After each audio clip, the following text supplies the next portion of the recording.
I was absolutely bricking it. I can't lie to you. Do you know what? You was like an annoying little brother, I'm not going to lie. If you get on that show, how can you make it different from what you've already watched? I was bricks. I don't know if I'm allowed to swear. I bumped into you. I was on my way to get a McDonald's. I think you were on the way back. Hello! I'm alright, are you? There is no way I'd be able to live with my life if I couldn't get a slinky on my head.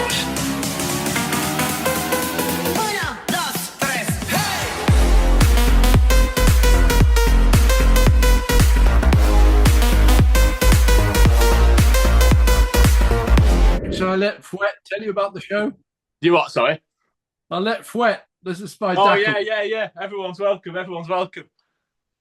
So, Robert, I met you obviously on 99 to Beat, which was a show that's not yet aired, but this podcast will be released after it's aired, so that will hopefully attract some viewers. But obviously, you live quite an interesting life. I've seen all over your social media and stuff like that. You're currently in Austria, aren't you? Well, yeah, it's very complicated, but actually I met my wife in Egypt. So she told me about what they call the White Desert. And that's why I ended up living in the snow. So I spend a lot of my time skiing, and quite a lot of people come and do the FIS, ski jumping and things like that near me. I don't know whether you've ever heard of Lech and Zurs and St. Anton, but they're sort of kind of places where a lot of English skiers go, and they go to train. And then there's the glacier, of course, at Hintertux, which is a bit further over in Tyrol. Yeah.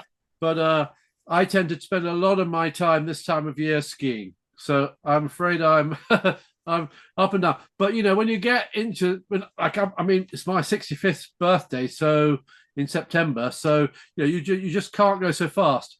Though I did notice, really funny, a lady came zooming past me in one of those funny ski helmets with the sort of visor down, looks like a motorbike helmet, came wanging past me. So I thought, I'm going to follow her. And I did a complete wipeout.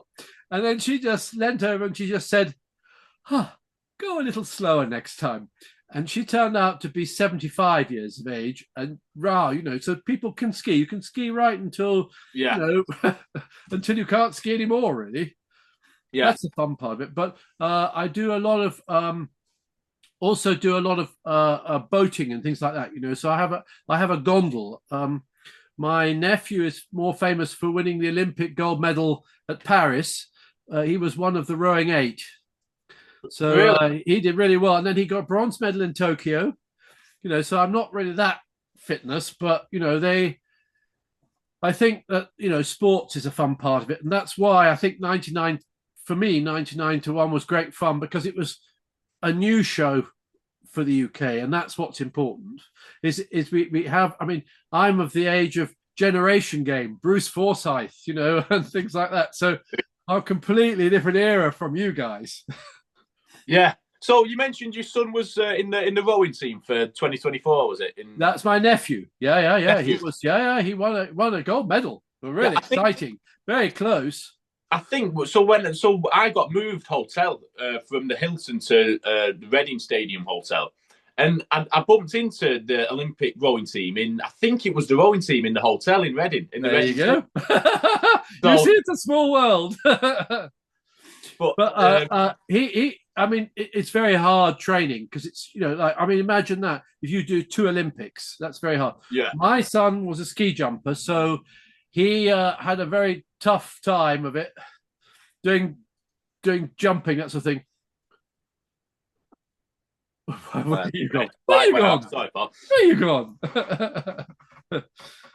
But yeah, he was a ski jumper, Olympics. so he had much harder time. Eddie the Eagle was a big sponsor of him and helped him a lot. And he used to jump where Eddie jumped at Garmisch-Partenkirchen, which is in Bavaria. Yeah. So I would go and along, but unfortunately, in his early career with the FIS, he broke his leg. So you kind of, it doesn't stop you. It's just that it's part of those injuries that you get, sporting injuries that you get. But he went back to it again, and but it just wasn't. It's such a long qualification to get there. But he would have been probably the only Anglo-Irish ski jumper since Eddie.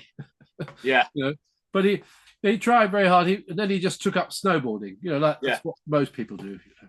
Yeah, well, I've been skiing once, and it was in Austria, and I saw a few snowboards, and I thought, I bet that, but I've never learned to do that. But it's something I pick up pretty quickly.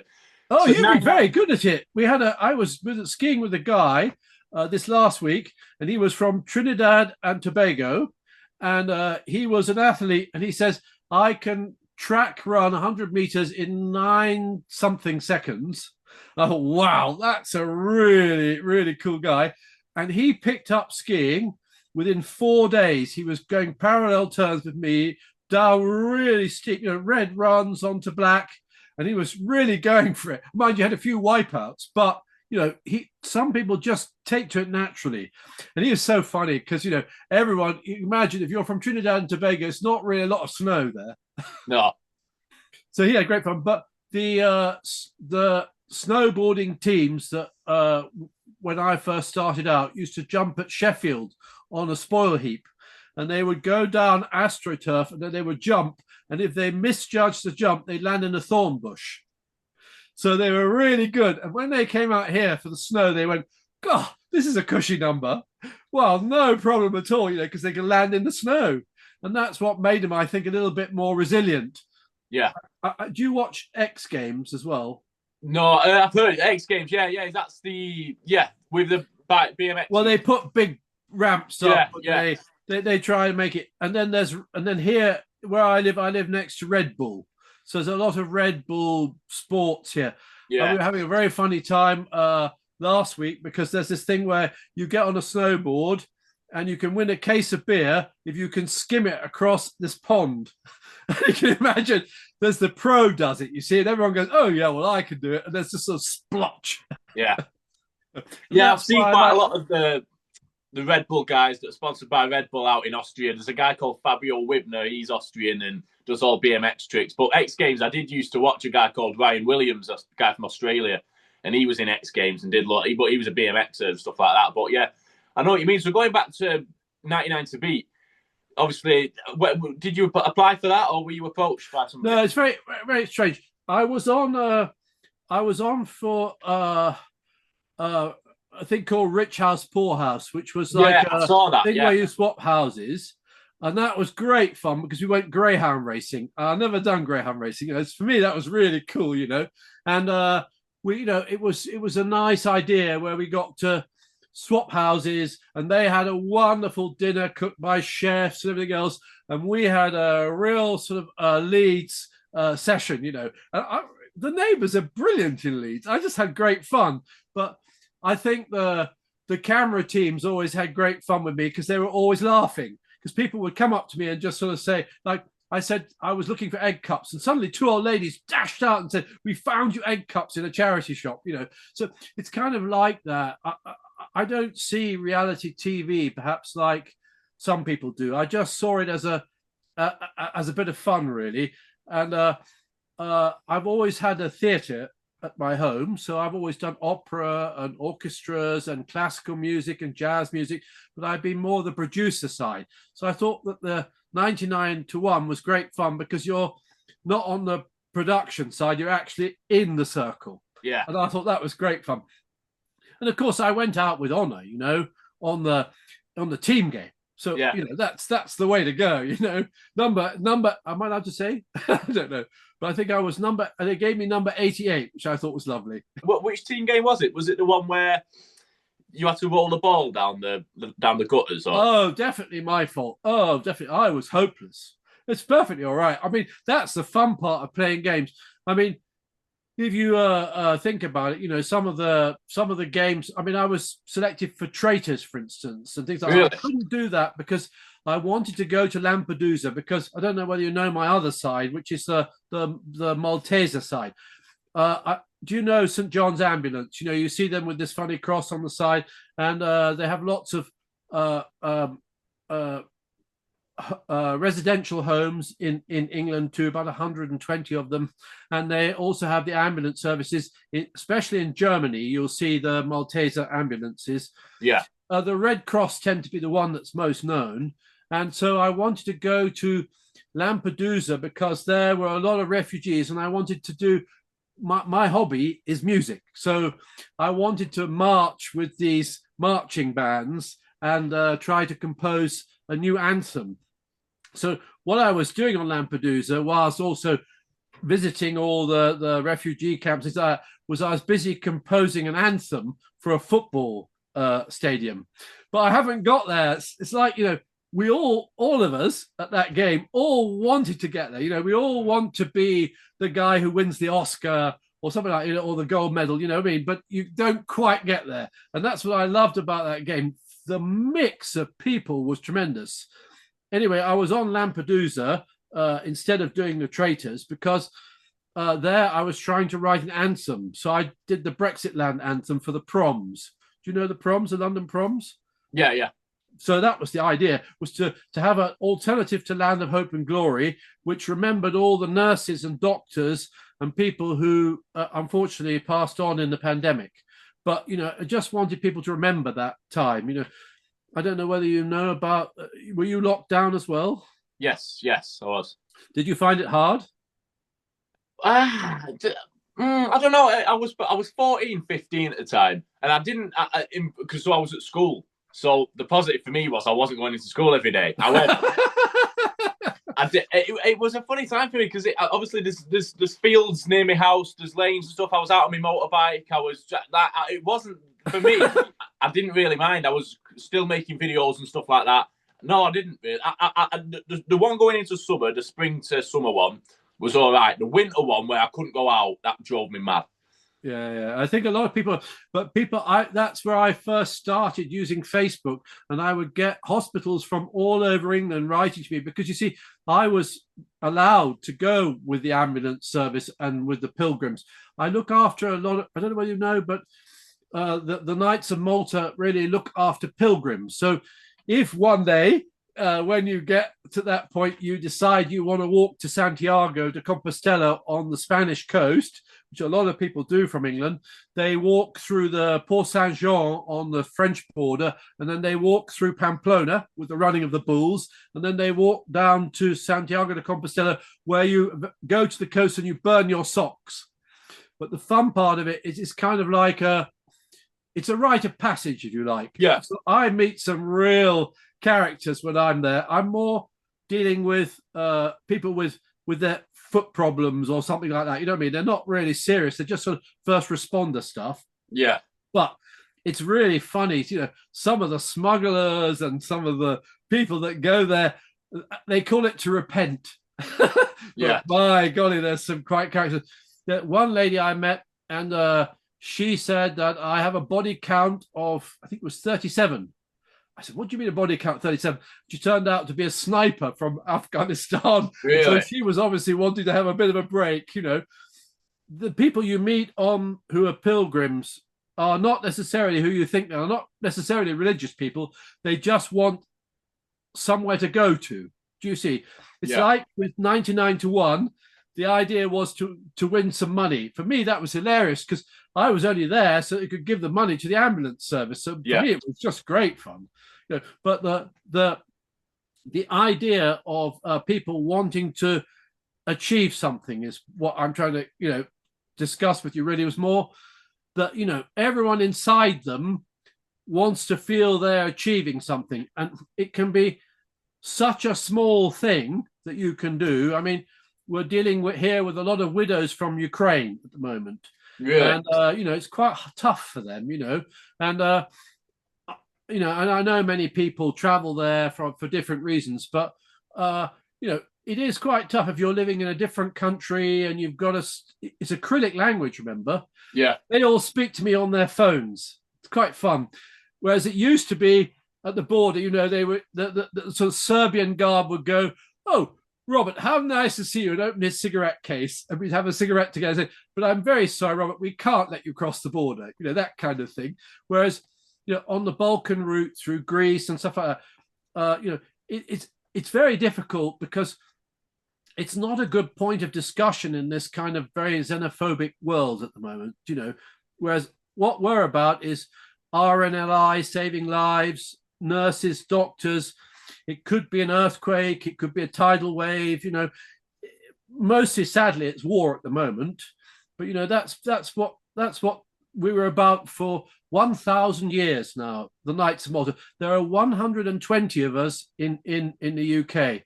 So my family goes right back to being hung on the gallows by King James to, you know, as Keeper of the Tower of London, that kind of stuff, you know. So Yeah. I have that long history. But come on, tell me about yourself. What have you been up to? Well, I went to Ukraine, like you mentioned. I went to Estonia, I went up to Narva right on the Russian border. And like you said, it's a very interesting place because the language is, or the alphabet's a lot different. So you can't even interpret. If I went to Spain, for example, and saw a few things, I saw, you know, celado, I know it means closed, that's it. But whereas in Ukraine, it's very difficult to understand. You think that P is a P, it's not, it's an R. It's pronounced. So yeah, you're gonna have to get used to it. I was in I think I was in Lithuania or something, and I was just with these guys. They were sort of Swedish Harley Davidson bikers burning rubber. You know how you burn your back tire? Yeah, burn out. I know it's a complicated story in my life, but anyway, this guy came and sat next to me, and he started showing me on his phone, you know, what he was up to, and he had like a whole garage full of Hummers and Ferraris and things like that, you know. So, and you know, I thought that was really funny. So you do get the oligarchs, you know, on the one side of that. You know, I think they go on holiday. That's what it was. They were going on holiday for a big concert on the beach. That's why I ended up there. But you know, as you go through those states, Estonia, I remember, was great fun, and in the north part, I always like Finland, where they say, hop out the sauna now, Robert, and you realize the sauna's floating. So you've got to swim back in the cold water. That's the kind of thing that happens to me. But I crossed America with sailing oilskins. So I was in that yellow fishing oilskins on a tiny motorbike. And in the middle of the desert in America, you know, I get all the Hell's Angels coming up to me and looking at me, and then they go, "Where's your boat? Where's your boat? Where's your yacht?" You know, so, and they would always entertain me. You know, I like that kind of feeling like you do, where you go and have an adventure. I don't like it to be organized. No, yeah, you've got to just go for it. Yeah. So how many countries do you reckon you've done? What you've got. You've actually got it. You know, that's how, you know, people discovered America, Mexico, whatever it was. You know, they went for it, you know. Yeah. So how many countries do you reckon you've done then so far? Do you reckon you could count? Well, I worked as a remittance man. Do you know what that is? Go on. That's go away before you end up marrying someone. You know what I mean? That kind of thing. Yeah. So I went on a one-way ticket to Australia. Had a great time there with some gangsters from the Tats Club. They're hilarious, and they would smuggle. They were laundering money inside piglets. Really? So they go to Chinatown and they stuff it full of money, you see. And that's how some of the people I met are just absolutely incredible in Australia. And there I had a bet with a repo man that I could take a repo combine up Australia. So I drove a combine at 12 miles an hour with its table, along the road. And because it's the time of CB radios, they called me the mad Pommy with the header, which is kind of like the mad Englishman with the combine, to translate it, really. And on the way, I just, everywhere I stopped, because it took me about 14 days to cross Australia that way, and everywhere I stopped, all these big road train people would come and cheer and bring me sort of bottles of beer and go, wow, have a stubby with me, you know. That's what I like about it. But yeah, you're asking how many countries. I haven't done. I'd love to do. I love to go to the Philippines, and I love to go to China. Those are countries I've never done. I think Europe. I mean, having married an Egyptologist, obviously I spent a lot of time in the Middle East. But well, not a lot of time, but you know, I've certainly been there. I think if I was to choose where I would go next, I'd probably go to China. I think that's where I'd like to see China. I'd like to see all those clay men. Yeah.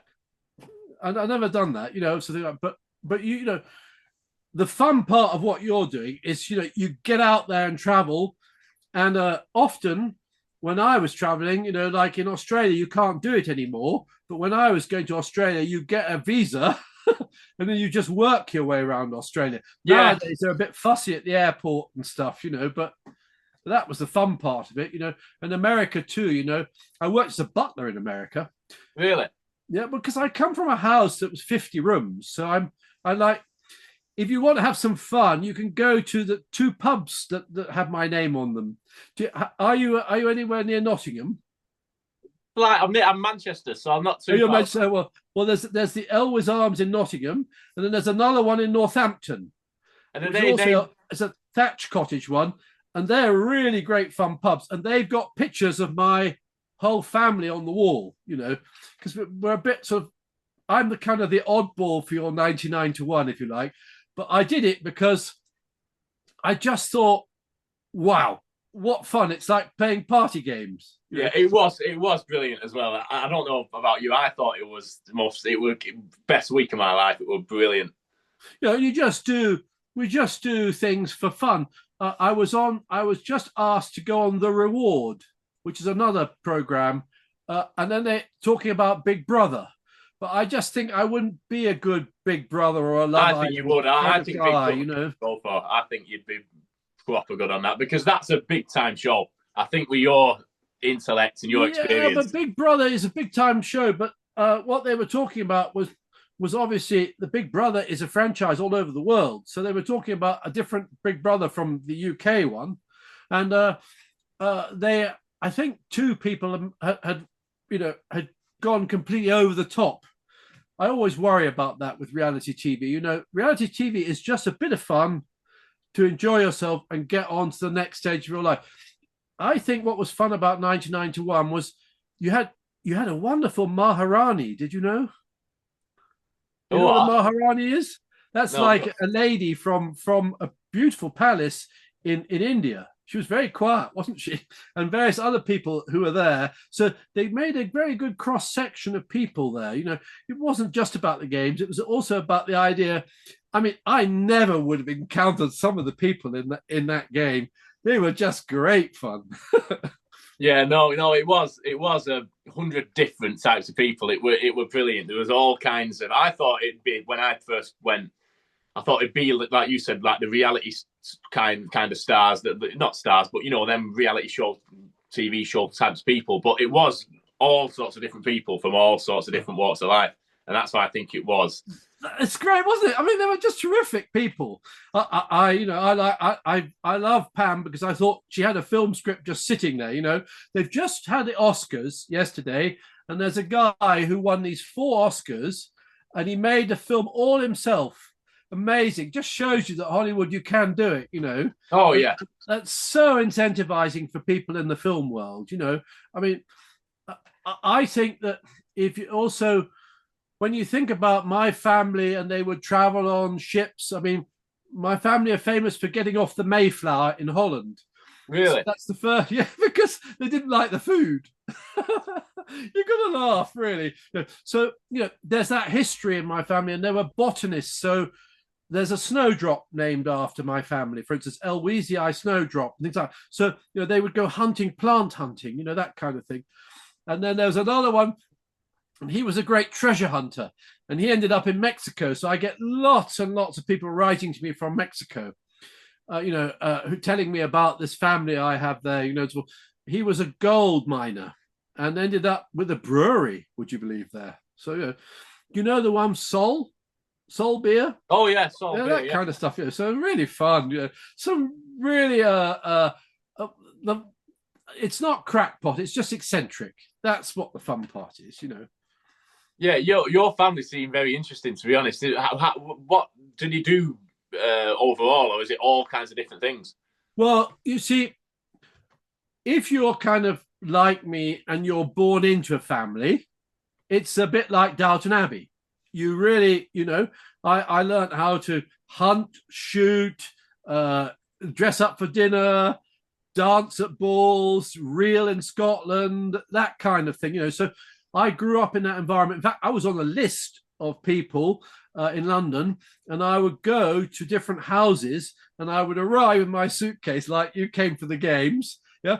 And I would change into my dinner jacket in the evening and have a fantastic party. And they would hope that I would marry some gorgeous sort of 19-year-old girl or whatever it is. So, but it wasn't for me. I wanted to marry for love. I didn't want to marry because I don't know whether you know, but a lot of country houses was very much arranged marriages. My most famous cousin is on Mission Impossible. And he's the guy they just bumped off on the Orient Express. He's the blonde guy, H.A.Y. Elwes. He was in Princess Bride and in Saw, the horror movie, and things like that. Yeah. But that's his livelihood. But his father is much more interesting because he eloped with a Kennedy. And you imagine a Kennedy, I can imagine the hoo-ha that went on in all these great lords and ladies and dukes. Or he's disappeared to America, and so forth.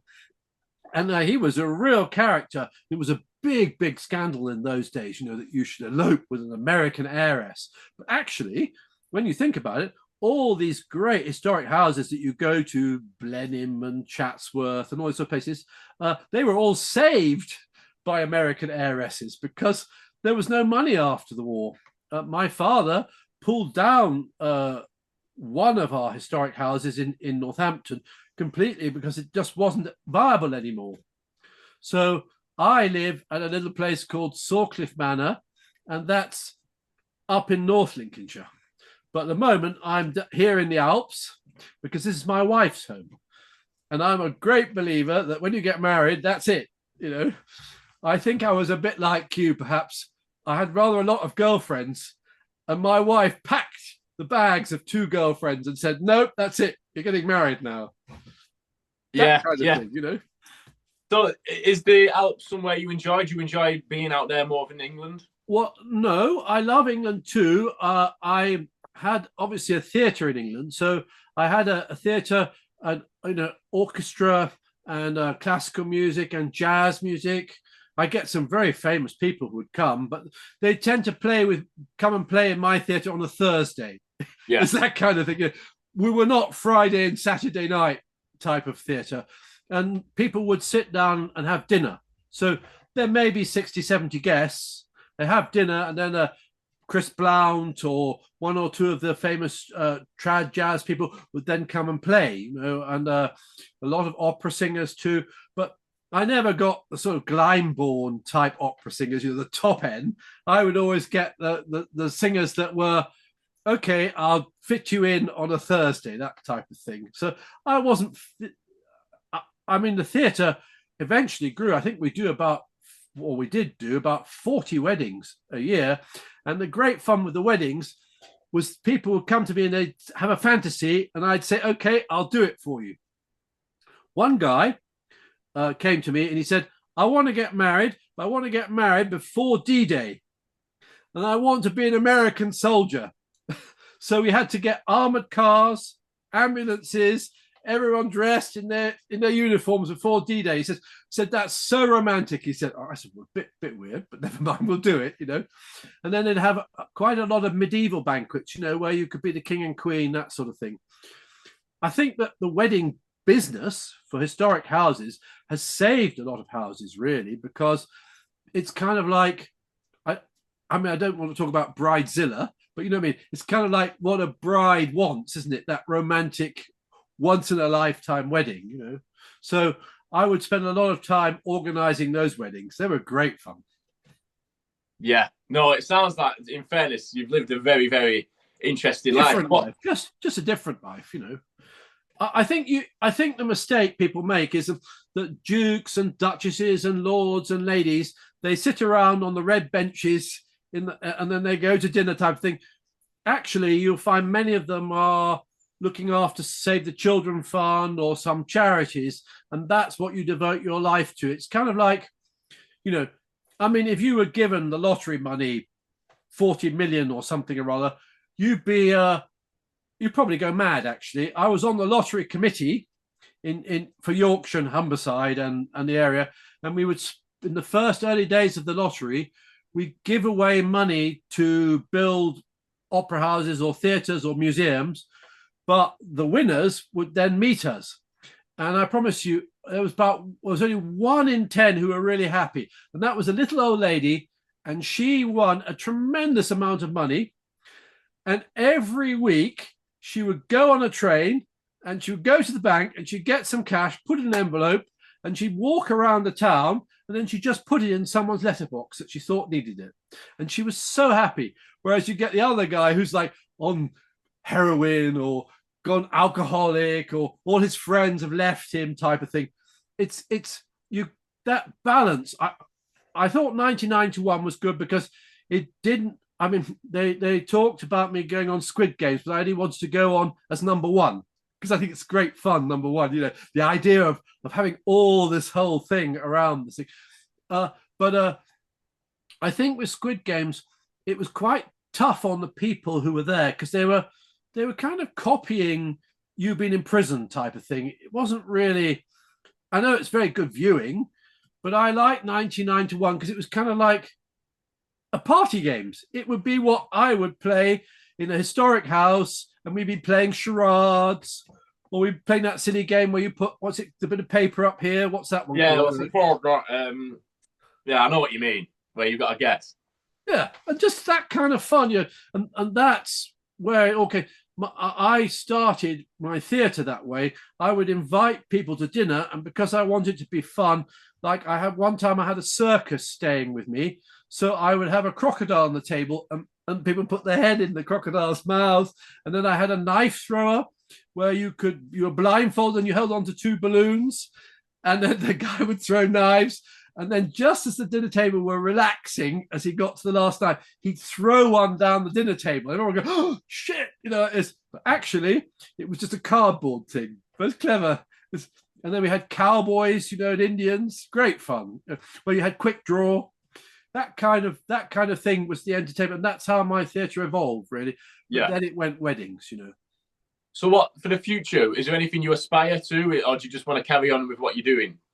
I would love, I think at the moment, obviously, my big 6'5" is coming along. So they're really funny here. The choir here, I'm in a male voice choir. So we sing, but we sing German songs, Hungarian songs, Italian songs, no English songs, which is really funny. And they've just decided to sing their first English song. Can you guess what song they're going to sing? Rule Britannia. No, nothing like that. What should we do with a drunken sailor? Really? Ella in the morning. They think that's great because it's no words, you see. The Secret of Mr. Bean was no words, wasn't it? That's great comedy. The same with songs. The less words you have, the better. Yeah. So you're singing in German, and Hungarian, and Italian. Are they all languages? Yes, I think you kind of have to sing that way if you're in a choir. I sung in a Jaeger choir, which is like a hunting choir. I sung in a church choir, and now I'm in a real. It's really funny. Everyone's sort of kind of over 70, so I've just come from a carnival party at the moment where they've just told me, the next door neighbour said, "Oh, I'm very sorry, your neighbour's just died." Oh, so you know, you get older. That's what happens. You know, that's what happens. You don't live forever, and that's what's so good about you. Is you should go out there and enjoy it. You know, yeah. My son does sort of YouTube thing, and he really enjoys that kind of thing. And he's got really good at camping gear and things like that. So he's got sponsors, and he started to go. But what you're doing is great. You just go and enjoy yourself. But I love it that you're actually doing interviews. This is TV. That's what it's all about. You could be Parkinson, you know, or Terry Wogan. I hope so. That's what it leads to eventually, something like that. But so I think you could do some YouTube content also. I think you could be an entertainer. Well, I did do some YouTube content because my son spends a lot of time in England, so I used to send him stuff, and I didn't realize, because I am from the dodo era of you guys, you know, I'm the dinosaur, and I was sending back little things on Facebook to my son. And I didn't realize all these hospital nurses and people were all watching me during the pandemic. And I guess it grew and grew and grew. But I see YouTube, I see TikTok, I see it as a way forwards. But I do think that some of you guys now need to jump over that one great leap into like I do. I go and film something. So it's like I maybe film Sylvester Claus, or I'll go and film Carnival, that kind of thing. So people can see something other than just an interview or just someone doing makeup type thing. So I think that YouTube is a great vessel. They have lots of short films at the moment on YouTube, and I think that's a great opportunity for you now, because you look very like a film star. That thing in your background there, you know, you're a natural. Have you signed up for an agency yet? No, because no, You're gonna do it. It's really fun acting. You'll be penniless, but you have a lovely time. Yeah. Do you know? Have you ever seen a film called Withnell and I? No, I don't watch too many films. Okay. Well, anyway, it's a very funny film about two actors who have to live in the freezing cold, you know, and it's all about their adventures, you know, because you know the one thing about acting, and the one thing I always say, because I get quite a lot of theatre performers and so forth through my theatre, the one thing about it all is that you have to have a dream. You just have to do what you want to do, which is really good, which can be very difficult because, you know, everyone has to earn money and they have to survive. It's really hard, you know. Yeah. Well, it's like you said before, like if you won 40 million quid or 50 million or whatever, like with me, I always think that with me, the amount of things I'd then just go off and do, I wouldn't be the type to, you know, like you said, that most people burn through it, and it's honestly, gone. they do. People do go mad when they were. It was very sad to see that. And you know, in the early days of the lottery, there were like prisoners and all sorts of people. Anyway, can I go back to my carnival? You can do, my mate. neighbours just pegged it, so I've got to be very polite with the rest of the no Burgermeister and others. I appreciate you coming on. It's been a great Should chat. we say goodbye from our doggy here? This is Fouet. He's lovely. You see, he's got an Appenzella collar here from Switzerland. Yeah. He has a great time with me.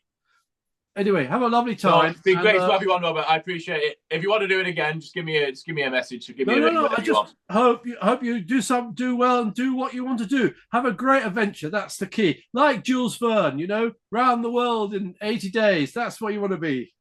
I will do. Good stuff. Thanks a lot, Robert. Appreciate it. Thank you. See you soon.